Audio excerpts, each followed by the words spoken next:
తీర్మానం మల్లన్న ప్రశ్నించే గొంతుగా కోదండరాం కూడా వీళ్ళు స్వల్ప రాజకీయాల కోసం వీరు స్వయంగా ఏర్పరచుకున్న పదవులను చూసుకొని ఈరోజు మళ్ళీ కేసీఆర్ పైన పాటపాడు రేవంత్ రెడ్డి మంచి చేశాడనే రకరకాల నానా మాటలు మాట్లాడుకుంటూ రాజకీయాలు చేసుడు మనందరం చూస్తూనే ఉన్న మిత్రులారా. మరి ప్రశ్నించే గొంతుగా ఎటువైపు వంగిపోయిందో, ప్రశ్నించే గొంతుగా ఎటువైపు సాగిపోయిందో ఈరోజు మీ అందరికీ అవపడుతూనే ఉంది కదా. మరి రాష్ట్రంలో మారణ హోమాలు జరుగుతూ ఉన్నాయి.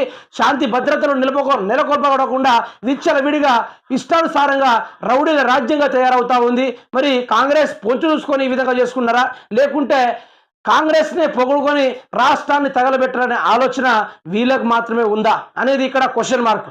అసలు తీర్మానం వలన దేనికోసం రాజకీయాల్లోకి వచ్చాడు? ఇటు విద్యార్థుల కోసం ప్రశ్నిస్తాను, ప్రజల కోసం నేను నిలబడి ప్రశ్నిస్తా అన్నాడు. మరి ఈరోజు అందరు కలిసి ధర్నాలు చేస్తూ ఉంటే ఈ మల్లిగాడు యావ డ్రింక్ చేసి దాగి పడు